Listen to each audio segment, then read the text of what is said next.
What's good, everybody? Welcome to the Fresh Takes Gaming Podcast, episode 43.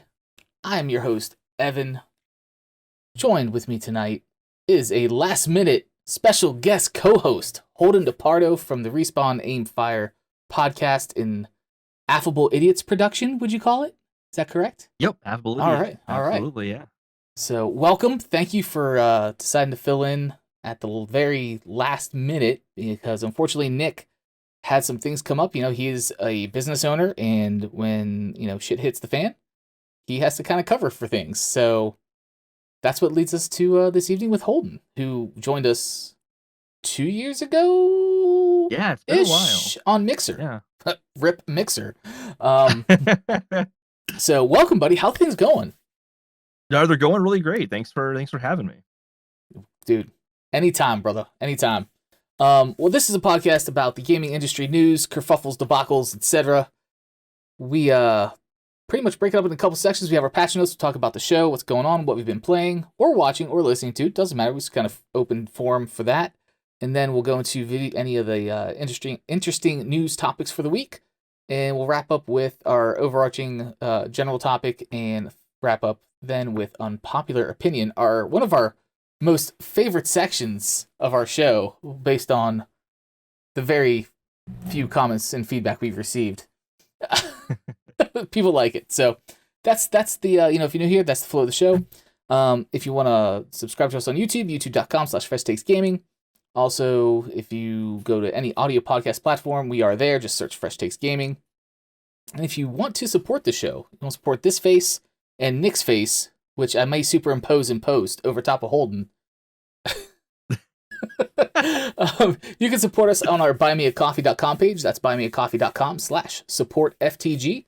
You can do a one-time buy us a coffee for $3, or you can subscribe monthly as a member. You'll get some membership perks with that, such as early access to the show, random raffle drawings for swag, and you can go over there and check out the rest of the membership perks. So, we're going to get into it. Nothing new going on with the show, really. I mean, we talked last episode that we're going to be doing a community plays event with Brawlhalla, because it's cross-platform. It is private lobbies you can set up, and up to 8-player multiplayer at once. And it's like a free-to-play, and it's free. That's the other thing. Low cost barrier to entry on this, guys. So, so that's what we're going to be doing. Date has yet to be determined. Some things have been going on in our personal lives that's kind of kept me from creating some promo stuff for it for social media and whatnot, and actually solidifying a date. So be on the lookout for that. We will post it, and we'll get that going. So Again, the adulting. So much adulting. Dude, so much adulting. Like more than you can imagine right now. So yes. But we're gonna get into what we've been playing. So Holden, floor is yours. What have you been playing, watching, listening to, etc.? This is gonna be really short. Nothing. I haven't had time adulting. I've been too busy. I have been watching Ozark though, which is phenomenal. That show is awesome. My father-in-law has told me I need to watch that. He's like, this show is crazy. He's like, you need to watch it. It's good. I was like, okay. And I've never gotten around to it yet. From episode 1, it's one of those, oh, holy fuck, it's one of those shows. And Gotcha. you're just like, really good. Okay. It gets compared to Breaking Bad a lot, and I understand the comparisons, but it's a different show. I think it's a different enough show. Okay. That's fair. So how far in are you right now? So I had started, and I got to like season 3, and then I stopped, and now I'm kind of going back and rewatching it again. And it definitely is better on the rewatch because you kind of learn to appreciate the character more. So I just finished season 1. Okay. So I'm going back. That's awesome, dude. I'll have to, again, so this is you're the second person that's recommended it, so I definitely need to check it out for sure. I haven't been playing, honestly, much of anything. Dabbling in a little bit of Apex. I know some of the new stuff got announced for the next season, new character, all that stuff. I'm excited for that. It looks interesting because they're tying more into the Titanfall universe, which I am a huge fan of. Absolutely. So I'm very happy about that. And I'm happy about the new mode, the 3v3 arenas. That should be interesting. I don't know how sweaty it's going to be there. If it's going to be like old school Destiny trials or what, but we'll see. We'll see how that new mode goes. So we played a little Apex. A still slow burning Cyberpunk. Like, I don't want it to stop. Oh man, like I'm doing so much side stuff. Like, I haven't looked at the hours in, so I pretty much just kind of finished out the Pan Am, like, side Yeah, missions, right? those are good. I like those. They are good. They are good. So I finished out a bunch of those. I have to go meet Takamura for the uh basically to set up these floats or something. I'm trying to remember. You know this. You You're know what getting I'm to some referring good to. stuff. Yeah, I Yeah, know. I'm like, stuff's getting like, ready to go down. I think Yeah. it's good. Yeah, stuff goes down for sure. It's a really good game. It deserves the criticism, but it is also a very good game. Correct. I'm in kind of the same boat. Like, everybody kind of dunked on it at first because yes, it shouldn't be released this way. Blah blah blah blah blah. And we were on board with that. Yes, it should not have been released this way. It was super shitty that they did that. It wasn't the devs' fault. This was some board members and BS. Like, oh, we need to just push this out. We have a deadline. It's been delayed. Blah blah blah blah blah. So yes, we've talked about that at nauseum on the show. But it's still a great game. It is a spectacle to behold. Like, as far as voice acting's great. The visuals are amazing. What are you playing on? PC. PC. Okay, yeah. So you have a better experience. So I'm on PS5, so I haven't had a lot of the like crazy slowdowns or anything like that. I just kind of experience crashes every once in a while. Then other than that, it's good. And I'm assuming it's probably the same for you on PC. Yeah, not too many crashes. After the patches, at first there was some for sure, and had some very weird like AI things happen in the game. Like, I somehow created like an infinite loop of car accidents. So so I was on like an overpass, and I jumped down, and this one car swerved to go around me, and another car ran into the back of it, and then another car, and then another car, and then another car, but they would like disappear after one hit the other, and it was like this infinite loop of car. I'm like, am I seeing this right now? Like, what is this like? Because you don't know. Is this part of the game? Is this like one of those weird artifacts of the game, or is it really just the game is broken? Absolutely. There are some parts of the game where you're like, oh, actually, it makes sense why it's glitching out because have you done the Delamain side quest yet? Yes, some of them I have. Yeah, like some of those cars glitch out, and Mhm. it's purposeful because they're like broken AI, so it makes sense. But then it makes you question things in the game, and you're like, is this just broken AI in the game, or Exactly, like, you don't is there know. broken AI in the game? They've done such a good job of immersion that you just don't know. So, but I've been slow burning that still. But I've watched the movie Nobody. Oh, I heard that's great. Dude, it is a fucking ride, bro. It is so good. It is so good. I don't want to do any spoilers or anything like that. See, obviously, it is just good, man. Like, it is like one of those, like, you get a bag of popcorn and just sit down and just enjoy it. So, Bob Kirk's always, so I'm definitely interested in watching that. Yeah. So, the other movie, I watched the new Mortal Kombat too. Oh, same here. What did you think of it? Are you a fan of Mortal Kombat? Like, do you play the games? Because I don't. I have no experience. Yes. I haven't played the most recent one, 11. I played X, and pretty much everything before that too. Okay. There's some hits and some misses with it, right? Like, I like that they're doing this as kind of like almost not really a prequel, but like it's almost like a origin story, I guess, for the characters, more or less. But the gore was crazy. Like, they showed fatalities how they needed to be showed in a movie, and I was like, okay, all right, I'm on board with this. Some of the acting was okay. The acting could have been better in some areas. Kano saved it. The actor that played Kano like absolutely saved it. He was flipping hilarious. And it's how they changed the whole, like, their abilities and stuff, how they kind of pulled that in and their riff on that. I was like, okay. So I'm like, okay, that's cool, I guess, whatever. I was happy I will say, like, my favorite character to play as in the games is Kung Lao, and I was very happy to see Kung Lao in the movie. Just because he's my favorite character in the games. So, yeah. So what about you, man? What'd I you don't have think? any experience with the games, so like I don't have that like attachment or understanding of the characters in any other way other Mhm. than what I saw in the movie. So the origin story kind of worked for me in that way. But I liked it a lot. I mean, it's obviously a really dumb movie, but it kind of walks that line really well for me where it's kind of ridiculous, but when it takes itself seriously, I think it does it in like a fun enough way Mhm. where like they just have this just completely bombastic action sequences. Like you're saying, the gore is way over the top, but they lean into that really well. Mhm. Like when not to spoil too much, but like the hat is spinning. Yep. And That was awesome. that's That one of was his awesome. fatalities in the game. Oh, Which is is it? yeah, that's literally the That's Kung throws a sat down, it's spinning, and slicey slice. I want more. I Yeah, want them to make more of it. I yeah, don't want to say too much about like where it might go based on what fans of Mortal Kombat have told me, but like based on what fans have told me, I'm excited to see what those yes, next things.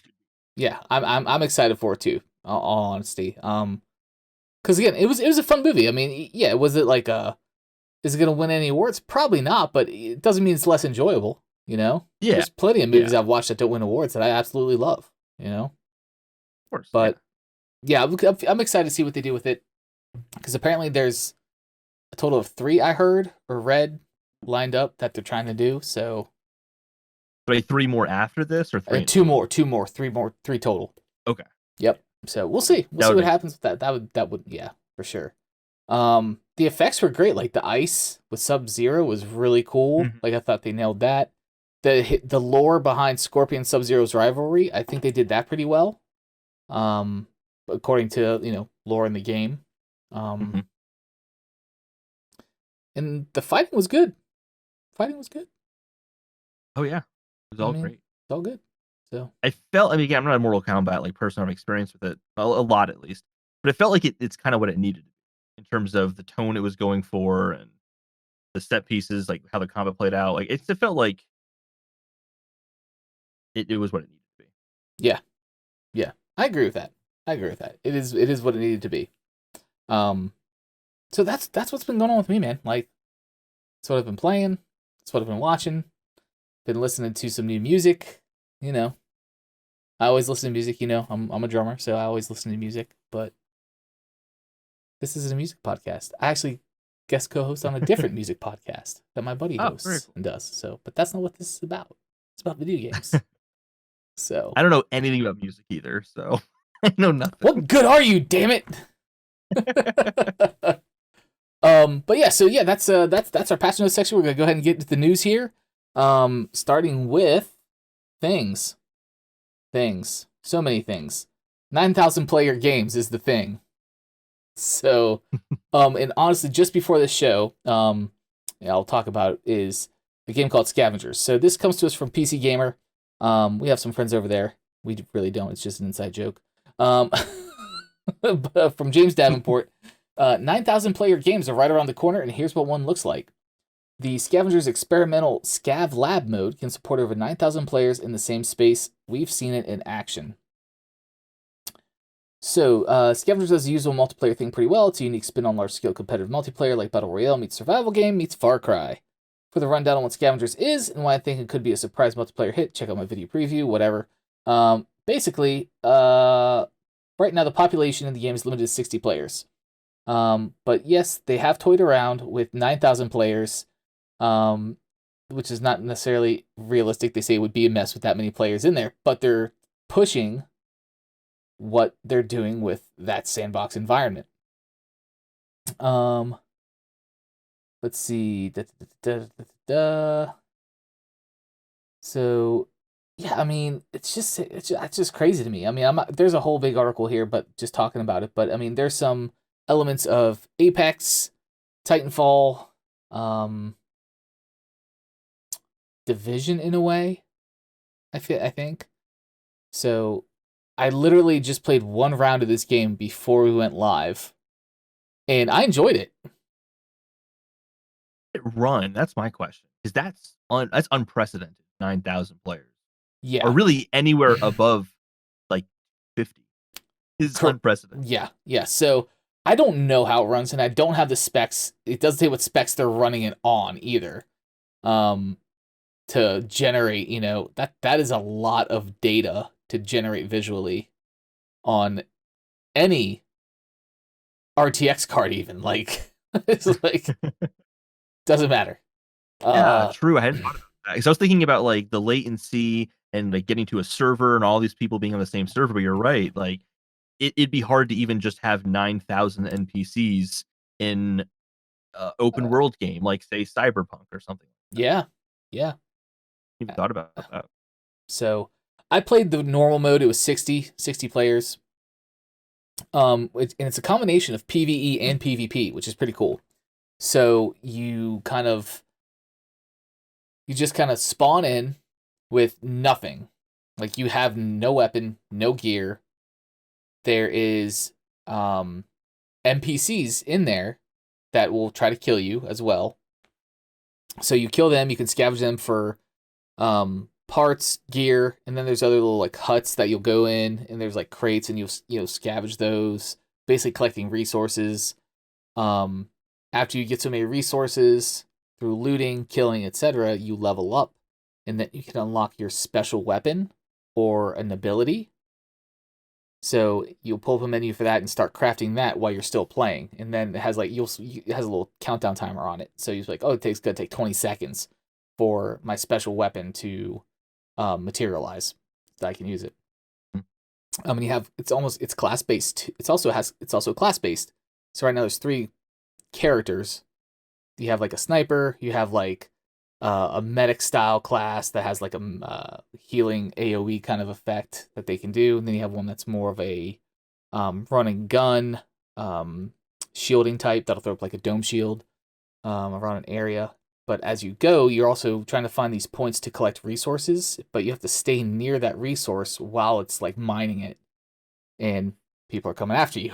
So there's that. And then the final part of the match is there's an escape ship, and that's where it reminds me of Titanfall, because you have to get to the escape ship in Titanfall 2. That's one of the best parts of Titanfall. Oh, dude, isn't it that last rush to the ship? Like, yeah. Yep. So it makes losing. It really does. It really does. That's absolutely correct. So you get to the ship, you open this hatch, and then you go in, and then the other part of it is too, there could be other players that are also in the ship, and you're duking it out inside the ship. So you go from this big open world arena type thing, and now you're in close quarters at the very end. It's pretty cool. Yeah, it's I would say definitely give it a shot. It's in early access, open alpha or beta early access. And it's PC only right now. Yes, I believe so. Let me look. Does it make mention in the article? I don't think it does. Because it said that it's early access. I saw a thing that said, it said Steam and Epic Game Store. So yeah, PC womp only. Womp, PC only right now. Yeah. But I mean, fire it up on that MacBook, bro. It can handle it. Maybe. Maybe. I mean, I don't know. I haven't owned a Mac in a while, so. I have a Pro, so it has like a dedicated graphics card inside of it. So it's not like most Macs has integrated graphics. Right.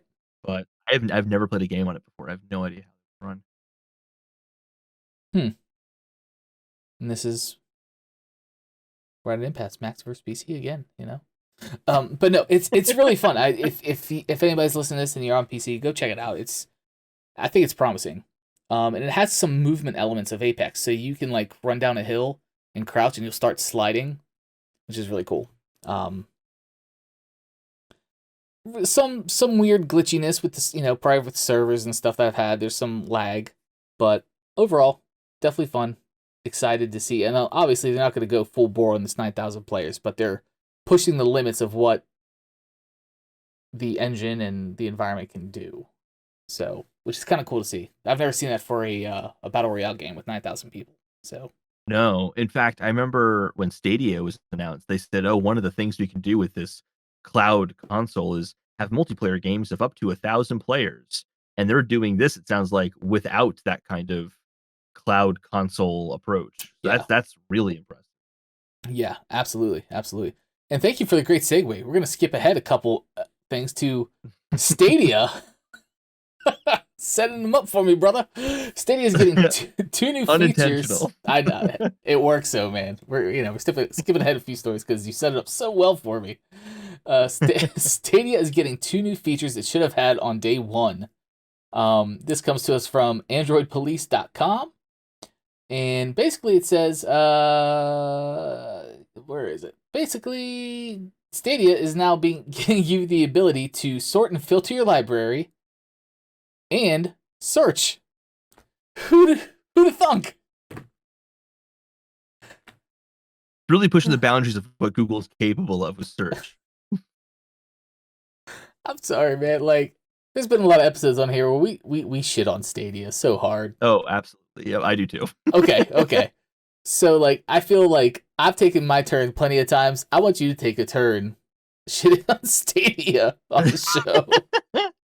Well, like, I want cloud consoles to be a thing. I think that'd be a good thing for the industry overall, but like, how did they fuck it up as badly as they did? And this is a prime example of it. Not including search from day one. Granted, they didn't have a lot of games to search through to begin with, but that's like their bread and butter. That is what they do as a company. It just doesn't make any sense that they wouldn't have included that from the beginning. They could literally just take the code of Google and say only search in this one site, our site, done. That's like a days of work. That's not even that hard. Like, it was probably more complicated than that, but like, you get my point. Like, it couldn't have been that hard for them. So it's sad. It's really tragic what's happening with Stadia. It really is, and I've said it before. Like, when it was Project Stream in the early infancy of it, I was in that beta, right? I was playing Assassin's Creed Odyssey via the cloud, and I was like, I was so on board with it. I was like, this shit is the fucking future. Like, it was such a good experience, right? Considering I didn't have a console or PC, it was a Chrome tab, like, and an internet connection. That was it. And I was just like, this is awesome. And then when they launched, not so awesome. It was embarrassingly bad. I mean, there were so many features that they promised, but they weren't able to deliver on. The biggest issue is they don't have any games that are exclusive to it. There's no reason to go there and buy your games from them. Yeah, and they shit canned their studio that was gonna make exclusives for them. Yeah. That was their biggest mistake by far. By far, that's their biggest mistake, I think. Yeah, I agree. I don't think cloud gaming is going to be like a mainstream thing for at least another 10 years. And they needed to set it up so that by the time it became mainstream, they had a slew of games available to say, hey, buy from us, because Amazon's going to be in the front line and they're spending like $500 million a year just making content for their service. So they're going to have stuff there. Microsoft, we all know what they're doing to set up for it. Yeah. And Google's going to be left in third place. I mean, cloud gaming could be huge to the point where the big three of gaming becomes Google, Microsoft, and Amazon. Mm-hmm. Like, they could have positioned themselves for it, and they didn't. They floundered. I mean, maybe they'll turn around, but I don't have a lot of faith at this point. Yeah, I think going back to what you said, like killing off the Stadia Game Studio, that was headed up by Jade Raymond, right? Like, they were around for 2 years, roughly. Not even that, 18 months, 2 years. I'm like, if you want a studio, like, started from scratch to build an exclusive IP that competes with the AAA titles that are out there, it's gonna take more than 18 months to 2 years. Like, how do you not realize that? Like, look at God of War for Sony. Like, that took 5-7 years, somewhere in there.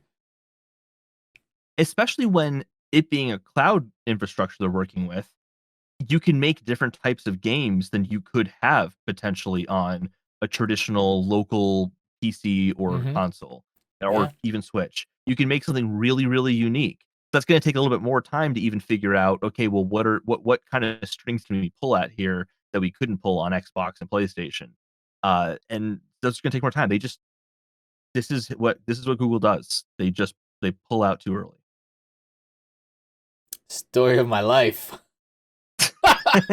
Sorry, pull it out too early. But no, it's true. Like, they there's a like almost a parody website, but it's not really a parody because it's all true. It's called I think it's called Killed by Google, Yep. Oh, And I've it's been through the oh, you've been through there? Okay, that. yeah. So you're familiar. It's just an ongoing list of every product or project or service that Google has killed off since its inception. And it's Yeah. sad. It's sad. What could happen is, so one thing that Google does, like when they get rid of a service, is they don't get rid of the technology, they just get rid of the brand. So, like, here's Hmm. an example of this. It's like Google Wave. You used to be able to like send messages back and forth with your friends, but you could see what was being typed live in the moment. Yeah. Google Wave is gone, but that technology is just built into Google Docs. Yes. That's so the technology exists. Hmm. They just rebranded it or incorporated it in something that's a better selling product. Hmm. But with like this, I don't know what they could do that with. Are they going to sell like a licensed engine for cloud services, or like users? I'm I just like, what are they going to do? Because I don't think they'll get rid of the technology completely. It could no, be I really that lucrative. yeah, it could be. Yeah, that's something they could farm, say just farm that out as a service to game devs. Yeah, Like exactly. yeah, you set up your instance, instead of Azure with Microsoft, you set up a Stadia instance or whatever for Hmm. for your game. But yeah, man, it was so promising. And I agree with you about them canceling the studio. Like even if they put out like give some extra time to put out some exclusive, like, don't take this the wrong way, but like pseudo indie type titles. Like indies are huge now. Yeah, Indies are huge. At least in my opinion, from my purview, the indies are a huge thing now. Like I play probably more indie games than I do like AAA or major dev games. Like most recent one I started playing was a couple weeks ago. Started playing Narita Boy on okay, Xbox never Game heard of Pass. Dude, so good, so good. Or games like Dead Cells, The Messenger, it. Celeste. You have all these awesome indie games that have really brought light to indies. Like why didn't Stadia just be like, hey, let's just do some indie type games? We don't need a AAA yet. We can keep working on that. We're just gonna put out some exclusive indie titles. Yeah, they have some, but they're just not marketing them, and Yeah. some of them are available on other platforms. Mm. Just it's tough. It's really they're in a tough spot. They really are. And like you said, I think I've brought up before the their pricing model doesn't make sense to me. Yeah. Like Hmm. here, basically, your cloud Steam. Like that's like I'm paying full price for a game just to be able to play it on Stadia. Like that didn't sit well with me when it launched, and they announced this. I was like, oh, it's gonna be like a $10 a month service, and they're like, no, you're still paying for the actual games. I was like, what? Wait, what? Yeah, if they had like $10 Game Pass and then they had their store as well, I think that would have been a better balance. They Hmm. treated it way too much like just a normal console, especially when I think it's what it maxes out at 720p for free. So it's like, Hmm. hey, we have this really powerful, cloud console, which technically is on par with a PlayStation 5. It really is. It's on par with that. Yeah, But at 720p, you're not seeing the benefits of that, and you're already streaming it to begin with. So there's a little bit more latency, there's a little bit more lag. So you're just like, it's a worse experience, same price. yeah. That's not a good model. It's not. It's really Right not. now, it might Yeah, change. Who knows? Right now, yeah. not a good model. Especially with, not to verbally fillet Microsoft, but like Game Pass, man, like you can't fucking compete with that right now. Or you need it. That is the gold standard that you need to compete with right now just to stay relevant. Yeah, It's absolutely. Yeah. so rip Stadia. I don't know. I don't know, man. It's I wanted it to be good. I really did. And it just wasn't. Just wasn't. Like fucking Nope. search, bro. Search. Like you're like what your company is founded on, like how you got any notoriety, like search. How is it not in it's in all your other products. How did you fail to put it in your gaming product? Oh god. The worst. Anyway, enough about Stadia. Let's talk about Xbox. Yeah. Apparently, this comes to us from comicbook.com. Friends over there, Tyler Fisher. Me and him go way back. So Microsoft has supposedly picked up yet another substantial exclusive for the Xbox Series X and Xbox Series S, and possibly the Xbox One as well, depending on whether or not the game is cross-gen release. Unlike the PS5, the Xbox Series X and S don't actually have exclusive games, but they have a growing list of console exclusives. The biggest of these games, Halo Infinite, Fable 4, and Perfect Dark Reboot, aren't out yet, and in the case of the latter two, they probably won't be out for a while. Halo Infinite is set to release this year, and apparently it won't be the only big Xbox console exclusive. Many reports claim Starfield isn't releasing this year, but a new one not only claims that, but confirms that Xbox and Bethesda have no intention of releasing the game on PlayStation consoles. Yes, according to Insider, Starfield is an Xbox exclusive, and he's very confident in this. This comes from Randall Thor, who is an Xbox insider. Adding to this, they note that Microsoft is aiming to have the game out this holiday, though it sounds like this is very much up in the air. Quote, I've been told by very reliable people that Starfield was 100% an Xbox exclusive, said Randall Thor. I've even made bets about it, and I don't bet unless I know I'm willing to bet. So I'm really confident that Starfield is only releasing on Xbox when it does, and I've been told as well that Microsoft is trying their hardest to get the game out for this holiday. They really want Starfield out this holiday. I mean, when you bet, bro. Yeah, I buy into all of that. 100%. 100%? I think it's coming this year. We're going to see it at E3, and I think it's going to be Xbox exclusive. Unless Sony already had a contract to have it available on PlayStation. Something like that. That'd be the only chance. Other than that, if there's no contract, even if there's a PS5 version of the game, like at the studio, not happening. All bets are off. Yeah. All bets are off. Yeah. Well, that leads to another question. Do you think E3 is really like happening? Like E3 seems to be a dying thing over the last 2 years. It's happening. I think they've announced it's happening. Their studios are going to be there. So is it actually going to be a physical event, or is it going to be a virtual pandemic? Digital. It's digital. Yeah, event, it's right? Digital pandemic. Yeah. Which that kind of like. I mean, there's definitely some pros to it. Like I can sit in my PJs, you know. Yeah. I can just sit in my PJs and chill, man. Like, what's up? You know, I can have Cheeto fingers and don't gotta worry about being judged. You know, like. But no, I think with the ZeniMax acquisition that Microsoft did, this is a no-brainer. I think to me, like this tracks. Yeah. So, absolutely. Yeah. Now, do you own a Microsoft Xbox Series X or S, or are you still on a One? I have an Xbox One, and here's how much I use it. I needed a power cable, like first, I can't remember, for something else. So I literally just took it from my Xbox because I haven't turned it on in forever. Oh my god. Okay, but why is that? Because I don't have any animus towards Microsoft. Xbox is a great console. No animus. Sure. It's good stuff. There's just not games on there that I want to play that I can't already get on my PlayStation 5. And at this point, instead of a PlayStation 5, I would absolutely rather have play on my PlayStation 5. That's fair. Hey, that's fair. Yeah. Okay. I was just curious. I didn't know if there was like a specific reason or not, but that's fine. That's totally. Yeah. For one play. Yeah, and it's all good, brother. Like I stopped PlayStations after my PlayStation 3 experience. So it sounds like something happened.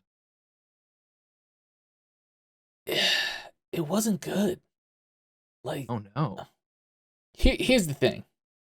Okay, and I've I've gotten on Nintendo about the same sort of thing. But I understand. Console wars. But if you talk bad about my Nintendo, I know.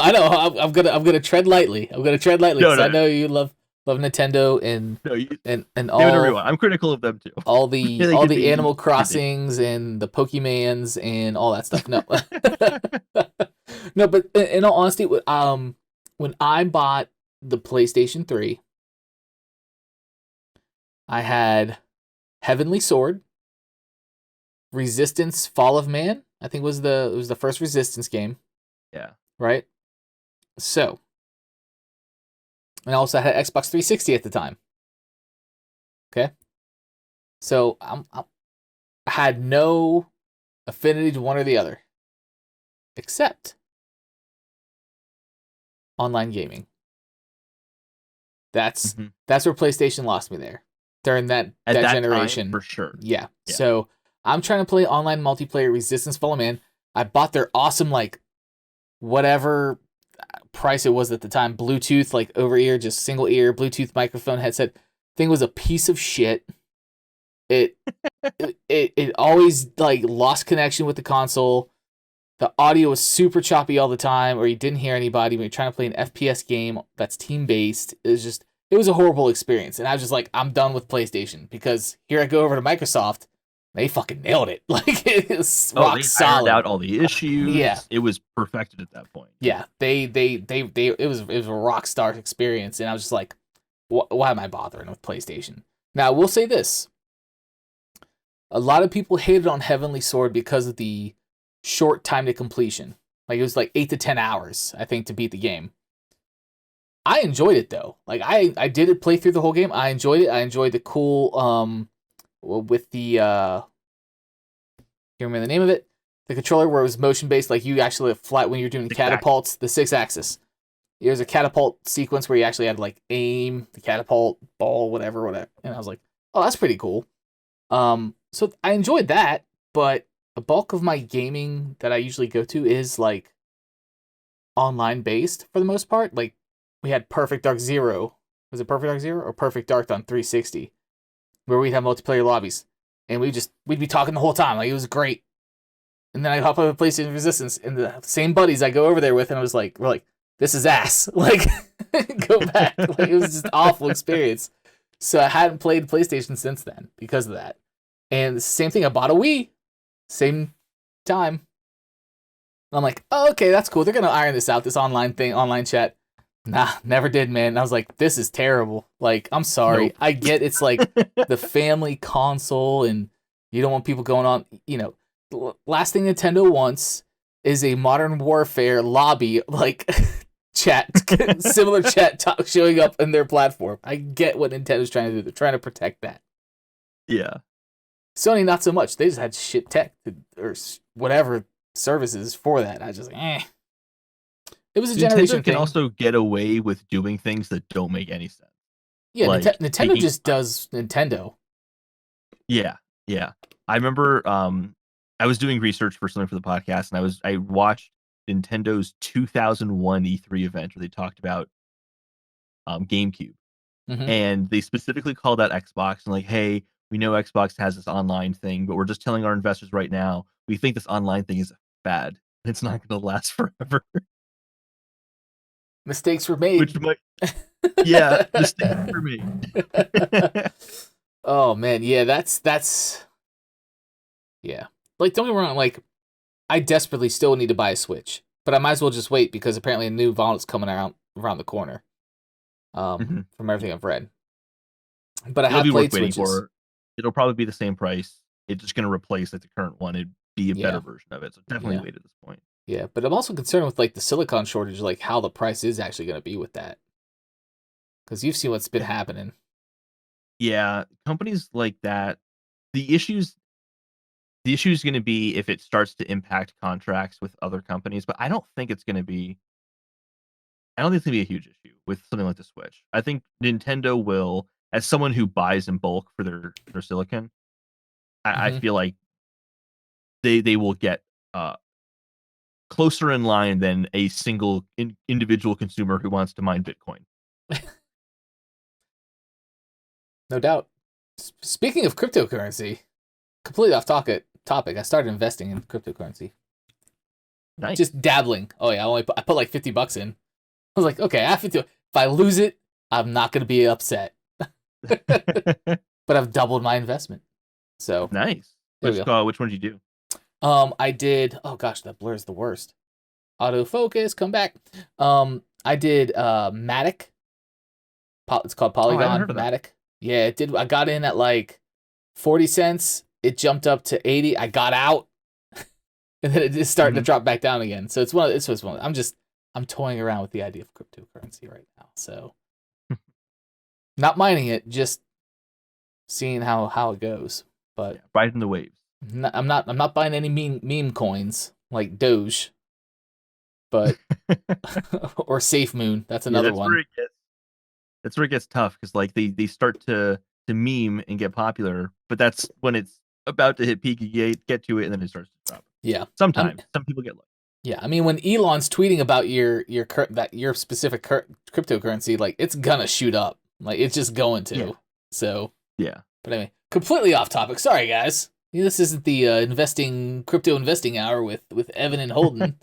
Especially against Warren Buffett coming in really shortly. Oh man, yes, but yeah, give Mr. Was it? He owns Berkshire Hathaway, the I real think estate so, company. Yeah, Mr. Berkshire Hathaway over here. Um, but yeah, so we talked about Mortal Kombat earlier, Mhm.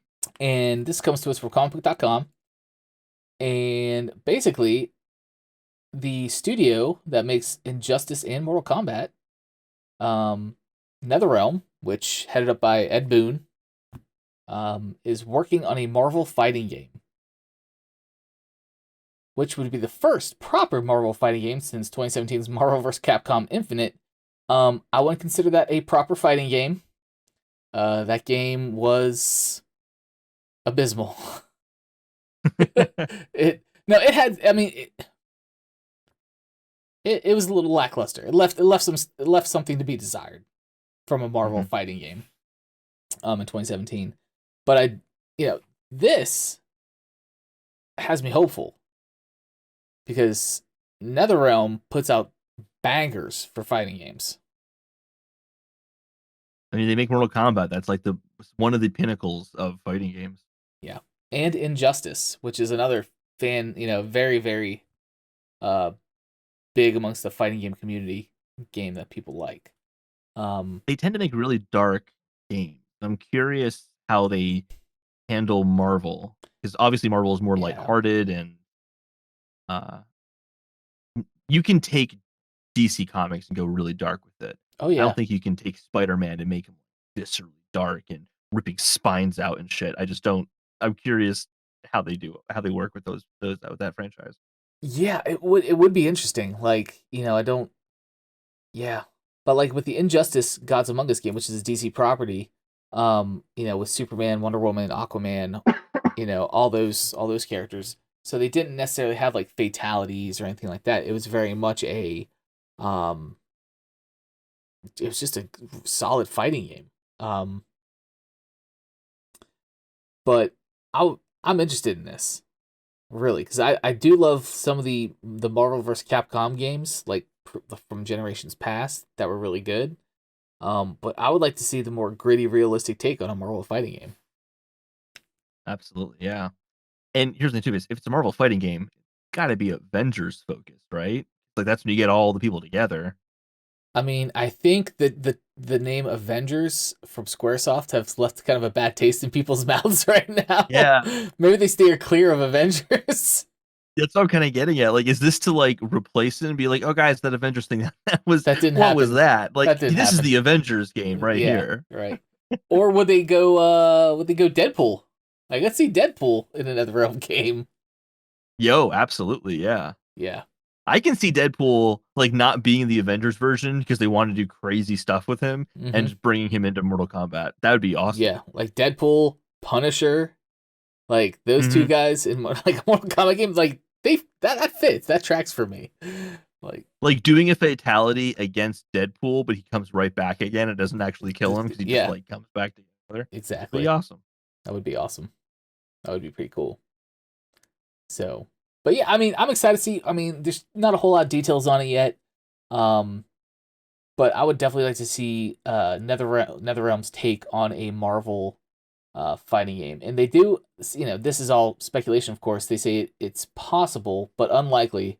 Both would be merged into a Marvel vs. DC fighting game. Oh, that'd be interesting. I mean, that would be huge. Yeah, yeah. That would be like, hey, everyone, stop arguing about it on Twitter. Buy our game. Fight it out for real. Who would win? Yeah, Captain America versus Batman. Who would win? Now you can actually know. Captain Marvel versus Superman. Now you'll know. Yep. That's something. I highly doubt they would be able to have that kind of leeway with it, but it would be sweet. It would be super sweet. But yeah, where would Master Chief fit into that universe? You think? Is he in Mortal Kombat? No.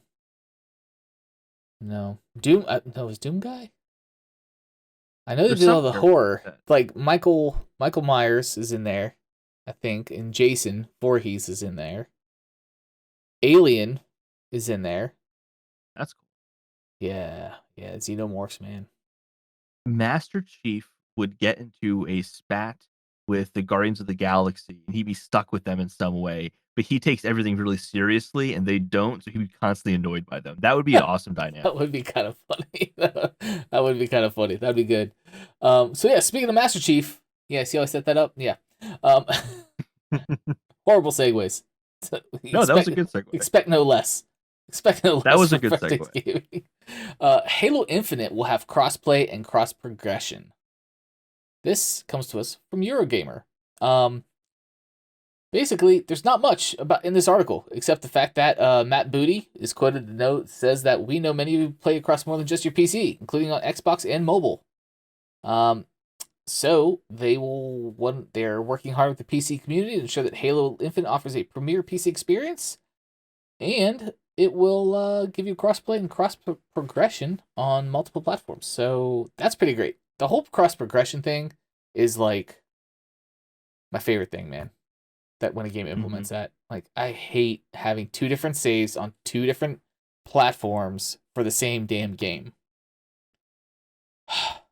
100%. This is also going to be Microsoft's MO, I think, for for their future, because with PC and Xbox kind of coming together in a lot of ways, this is going to be a great way to differentiate Microsoft. Like, hey, all of our games have cross progression between Xbox and PC.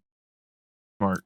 It's very smart. It's very smart. So like, oh, okay, you're on the road, you know, you're going out of town, but you have your laptop with you. Okay, well, guess what? Cross progression. You have xCloud. Your progression's gonna stay when you go back to your home and fire up your Xbox. Guess what? Pick right where you left off while you're on vacation or whatever. Like that's so good. That's so good, dude. I love cross progression. Not enough games utilize that. They just don't. Or they have some really backwards way of doing it, where it's like, go to your, like, when you go from PS4 to PS5, for example, some games are like, go to your PS4, plug that back in, upload the data to the cloud, then go back to your PS5, plug that back in, and then download. It's just like, no, the internet exists and has existed for a long time. Just do this automatically. Yeah, why isn't this like a industry standard right now? Like, this should not be this difficult. Yeah. I've been playing Fez on Switch, and that game from 2011, I think, had cloud saves built in where it would just go between consoles seamlessly. Indie game, 2011. Modern games, get your shit together. Oh my god, right? Like, and especially since Fez was just one guy. Yeah, like, why? Why is it like indie studio cloud saves? Like, come on, guys. Yeah. Anyway, but that's exciting. I mean, like you said, it should be hopefully is going to be their MO for the foreseeable future with any titles, even if it's just Microsoft titles. It's a good start there, you know. And then eventually, hopefully, the third-party titles will get that as well, or maybe Microsoft will offer that to them. But Microsoft keeps buying everybody, so maybe it's just gonna be every game. Yeah, that's possible. I don't know. Everybody keeps saying Microsoft has, well, not everybody, but I've heard a lot of people say that Microsoft has won this generation with xCloud and Game Pass and the acquisitions, and I'm like, yeah, maybe. If not this generation, next generation, they are surely going to be formidable opposition to Sony. Way more so than they ever were during Xbox One. Yeah. I agree with that for sure. And Microsoft, you know, they just don't stop, bro. They just don't stop, because now they're trying to shake up PC gaming. This next article comes to us from The Verge. Microsoft shakes up PC gaming by reducing the Windows Store cut to just 12%, putting pressure on Steam, who's still taking 30%. So,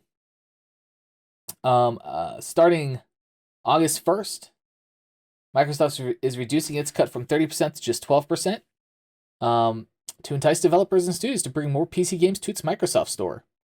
Quote, game developers are at the heart of bringing great games to our players, and we want them to find success on our platforms. Again, A quote from Matt Booty, head of Xbox Game Studios at Microsoft. A clear no-strings-attached revenue share means developers can bring more games to more players and find greater commercial success from doing so. End quote. So, let's talk Epic Game Store, who did this first. Your favorite. I know we're going to get there. We're going to get there. They initially did the reduction in their store of 12%.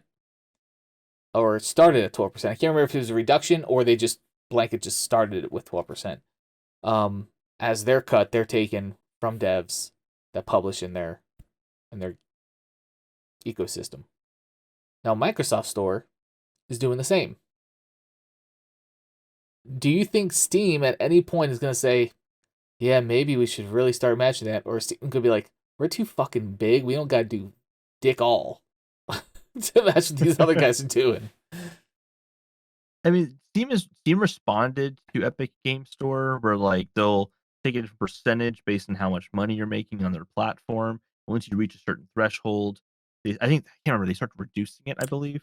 So they've done that, but I do think this will put pressure on them to just make a flat rate, lower tier. Mm-hmm.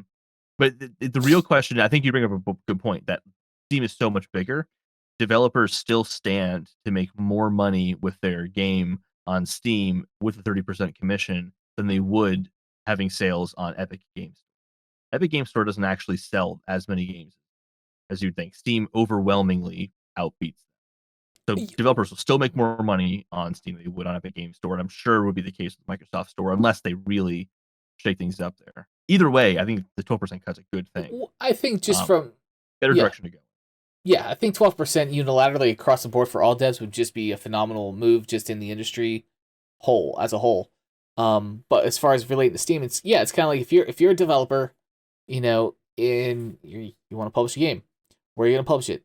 Yes, they're taking 30%, but they have quadruple the user base. It's just an age-old kind of business saying, you go where the people are. Yeah. To sell a product. If the people are in Steam in this case. So that's where you want to put your product. You stand to gain more with volume versus the other two stores. Absolutely. So, and an Epic Game Store has not proven, like there was a story recently that they have 700 million in revenue and how great that is. Their user base is now at 160 million plus players. But if you compare that to last year's number, it's actually really bad news for Epic, because they had 108 million players last year. They increased like 52 million players, right? Mm-hmm. But their revenue only went from 680 million to 700 million.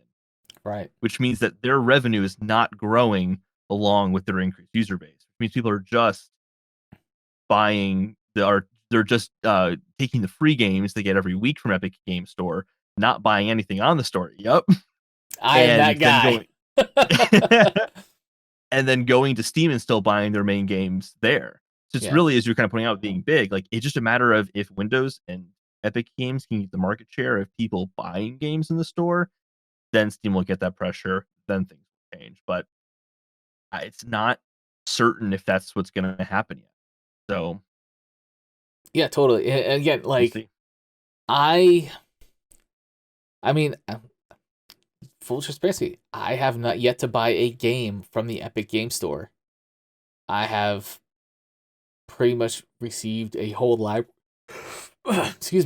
library of free titles, some of which are duplicates of what I already have in my Steam library or Steam account available, or my Xbox, account available.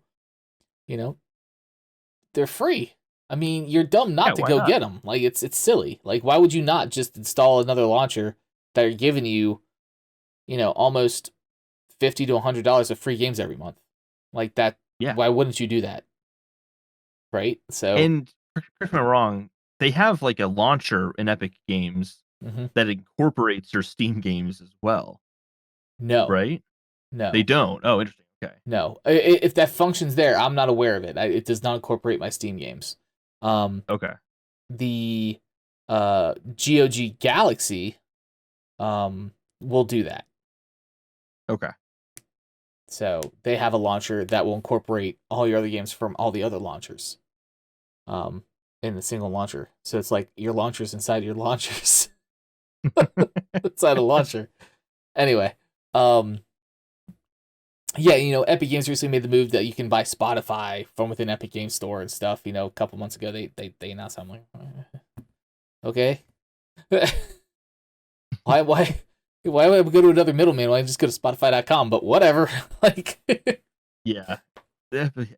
We'll talk about an unpopular opinion, but Epic Games Yeah. Store is just a really strange thing that's happening there. And I can't wait. So, that's gonna wrap it up for the news section. We're gonna get into the general topic, lovingly titled "The Hot Tub Meta," because if you have noticed on Twitch, Just Chatting is a slew of streams that are just women in their bikinis or bathing suits in a hot tub talking, enticing all these simps to rain dollars among them.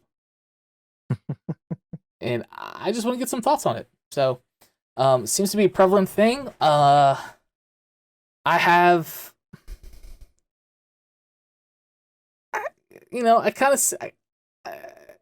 kind of straddling a line here, like with how I feel about it.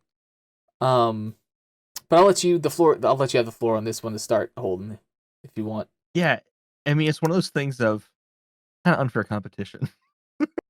Kind of unfair competition, but wanna what? If that's what they want to do. It's not like anyone's forcing them to do it. It's their own individual choice, their body, their rights, kind of thing. Go for it. Do what you want. Not how I pick to watch my content. I would like to hear good commentary. If they're making good commentary in the hot tubs, yeah, I'll listen to it. But it works. You can't deny that it works, and they're definitely going to get traction doing that. It's kind of like, Yeah, that's what they want to do. That's what they want to do. Right. I'm going to take the libertarian approach on this one. Hey, there you go. Libertarian approach. There you go. Yeah. So, as far as like, they have every right to, stream what they want as long as they're not breaking any TOS. For Twitch. If that's the content that they want to put out there, they're objectifying themselves to their audience, right? There's a certain level, like, you can't go in there blind, like, oh, why would they objectify me? You're in a hot tub in a bikini, like, come on, like, you're gonna you have to expect a certain amount of flack coming at you for doing that. Don't pretend that there's no intent behind your stream or your content. It's not they have a deep love of hot tubs and they wanted to share that with the world. I mean, correct. Maybe. It's right. They know what they're doing. Yeah, it's not like, hey, let's go do a tutorial on how to service your hot tub, like, no. They're like riding rubber duck inflatables or like or banana inflatables. So take that what you will from it, but yeah, like, that's got to be put out, fine, but don't get upset when you get a certain level of attracting certain trolling from men or expectation from other males in your stream, possibly. You better have serious moderators. Yeah, exactly. So, and that's fine, but I'm just like, is this what content has come down to? Like, it's the path of least resistance. I mean, if you're a young woman or even an older woman and you have, you're attractive, why not? Sure, make the money while you can. I'm not gonna hate on that. Like, it's not the content I want to watch.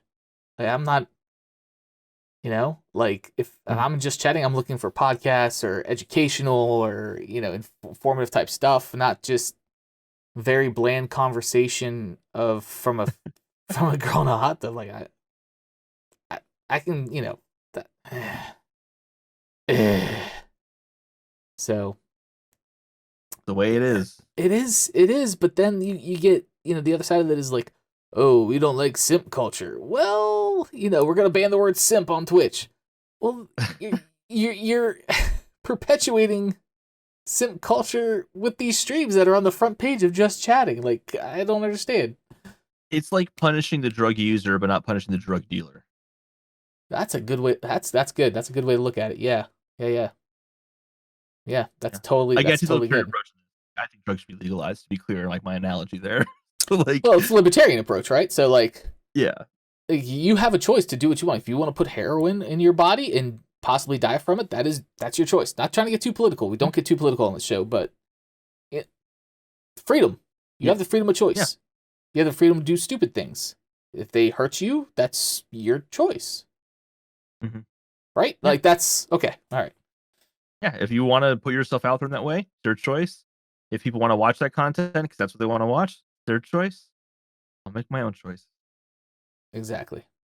So I know, a lot of people are like, how am I supposed to compete with this? I'm just a dude streaming a game. Well, you can't. You can't compete with that unless you are like Chris Hemsworth shirtless playing Rocket League or something. Like, I don't know. Like, I would push back on that though, because there's a lot of like male Twitch streamers who are not like the most handsome people, like by like an objective, like the Greek ideal kind of like perspective. sure. Or take on it. But like take like a Moist Critical. Do you know Moist Critical? Nope. Not aware. The guy has like super long hair, a big like greasy beard, and just literally wears like a white t-shirt and sweatpants. He's just this like lanky kind of dude. But that guy's content's hilarious, and he's so funny. Okay. So like he'll get his audience based on his personality and his consistency with streaming and just his content. So I think there's still competition there for sure. Okay. That's a good, again, my level of particular streamer awareness, right, is like obviously Ninja Shroud, Dr. Disrespect. There's another guy I've started watching recently. I kind of like him a lot. He's a Canadian dude. Seems to be doing well. Staycation, I think, is his handle. So he'll get over like 1K viewers concurrently, in his streams and stuff like that. And he's just an all around good dude. And I like his content. He's a good player. So that's the stuff I look out for. But yeah, you see like 5K concurrent viewers, and I'm just like, it's a single shot hot toast stream. I was like, this is what we've come down to with streaming platforms. Okay, that's cool. I'm not gonna get political with this, but there is a political streamer that I will watch. His name is Destiny. Okay. And he makes, I think, really good content. But the guy also clearly doesn't shower before he gets on camera, and his hair is just this like discombobulated mess. It's super greasy, and he'll be like having a debate with someone on like I don't know, like immigration or something like that, and he'll just be eating pizza like while he's debating. That's amazing. People. That's But amazing. he also like actually recently he debated this guy named Richard Wolff, who is like a professor who is he calls himself a Marxist professor of economics. So like he's a legit guy. He's a serious voice on the left. And like Destiny debated him, and it got like 20,000 concurrent viewers. And again, Destiny's there with like his greasy hair, just like chilling in his living room, like laughing at this guy, and it's just like, yeah, it works out. It works out. There we go.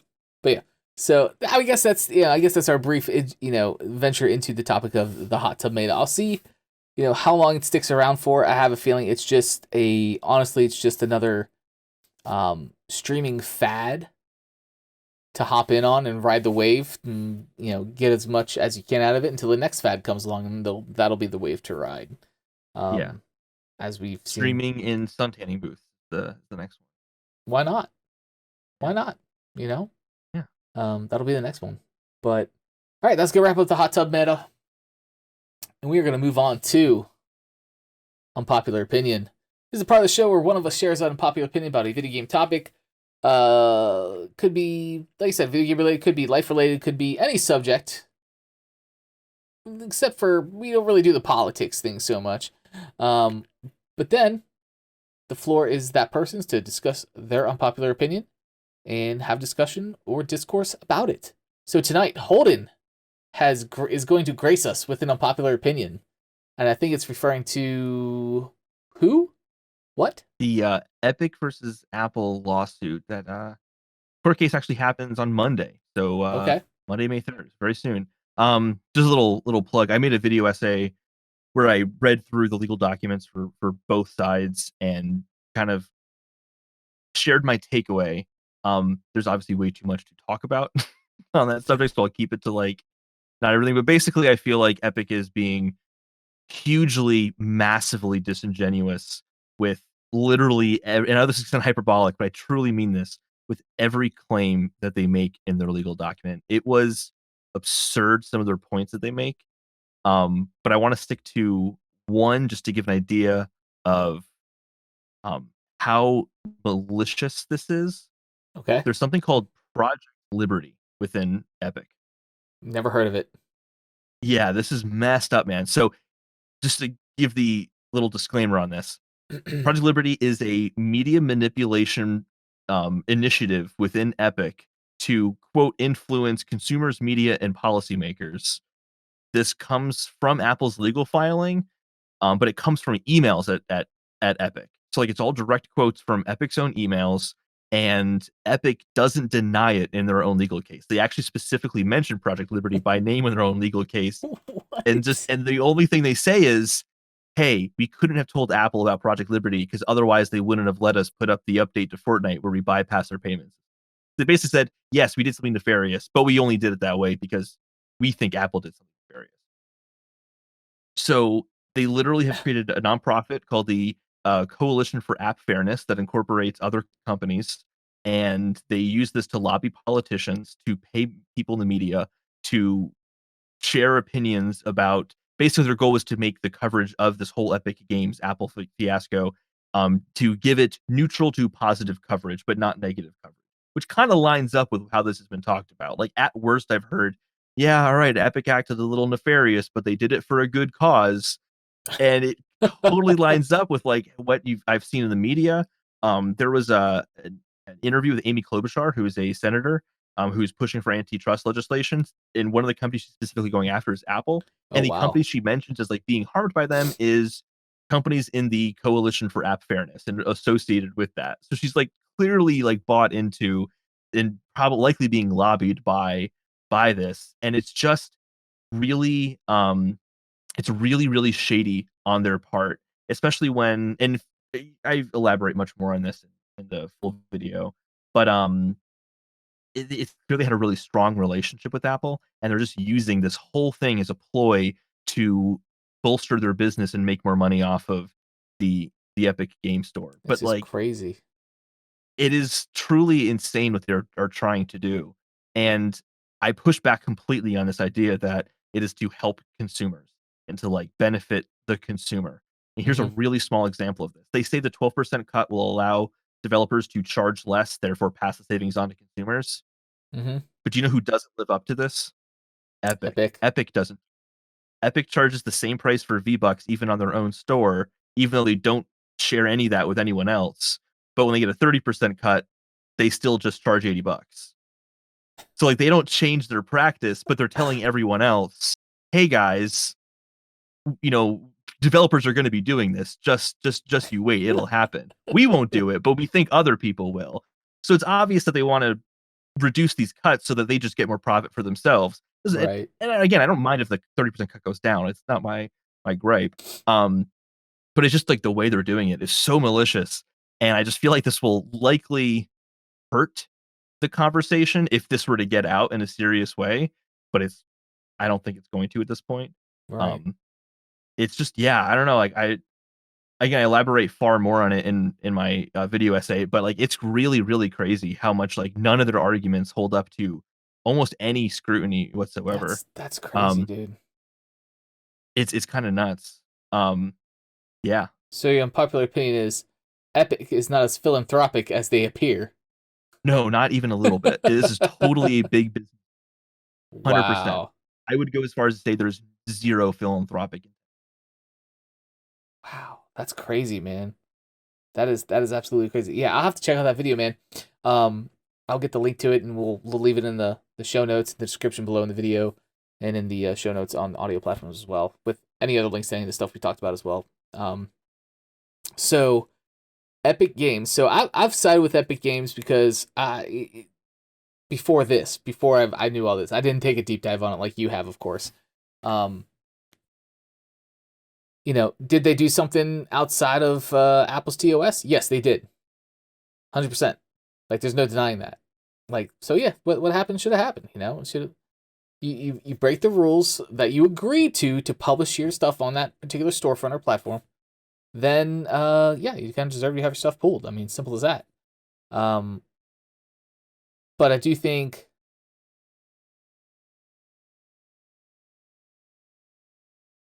Apple, I struggle with Apple.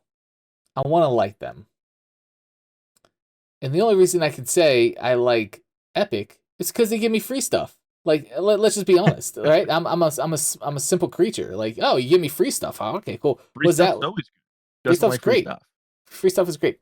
Apple can't even be fucking bothered to give you a charger now with their new phones. So it's kind of like, like you see what I'm getting at here. Like, yeah, they're big business too. They're totally big business, and they seem more against giving the consumer something than Epic's seeming intentions may be.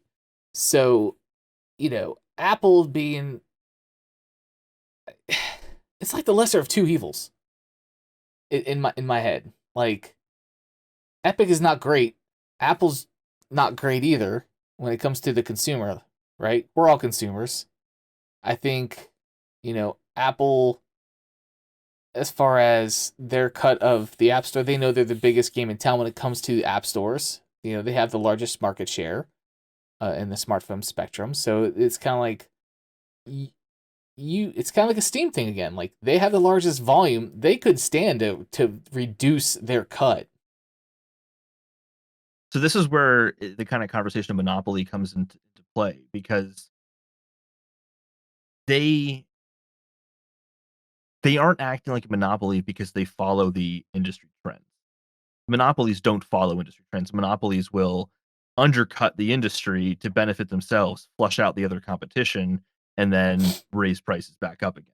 But if they're playing along with 30% cut just like everybody else is, it's not really like, so by the time that the App Store came and they offered a 30% cut, Microsoft or the Xbox Marketplace was doing a 30% cut.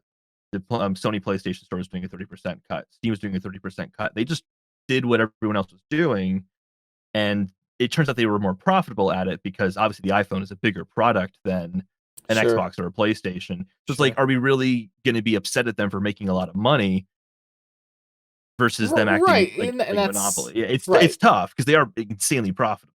Yeah, and I'm not mad. I'm not mad at any company's success, right? Mm-hmm. But at one point, do you say, yes, they followed suit with 30%, 30%, 30%, but 30% of a $4 app versus 30% of a $60, $70 game to a developer, like, at scale, like, I think, well, is it 6 and 1/2 dozen the other? I don't know. So I guess, like, with that, like, does the developer will budget in mind, knowing they're going to have that only get 70% of it. True. So if, like, they're not budgeting their company, if they're budgeting their company for 100% of the cut and they fail, that's their fault. True. There's a clear rule in the industry of 70% cut is what the developer gets. So I don't think it actually harms the developer. It's more that it will benefit a developer if the cut is less because they'll get more money. But it's not like the 30% cut's actually hurting them. They just benefit from the lower cut. Right. Yeah. I think, and like you said, they're following the industry standard that other platforms are following. So you can't be mad at that. But just because they were more successful at it because of their devices, they have that unified software hardware platform. So, oh man, I just don't want to like Apple. I just don't. I think that's what it boils down to. I think that's what makes them an easy target for this kind of thing. Yeah. I don't talk about this as much in my video because it's more speculative, but I feel like there is absolutely like a vitriol against Apple. I'm not even saying it's justified. They do some weird stuff sometimes. I'll definitely criticize them for. Um, but it's an easy target. It's easy to hate Apple, I think. Yeah, well, yes, I think it's easy to hate Apple, but sometimes they make it easy. Oh yeah, I totally get it. I'm not saying it's Sometimes like they make it unjustified. easy. Like Yeah. they can definitely. What was the getting rid of the cable in the box? Like they were the ones who brought smartphones up to $1,000. Like Hmm.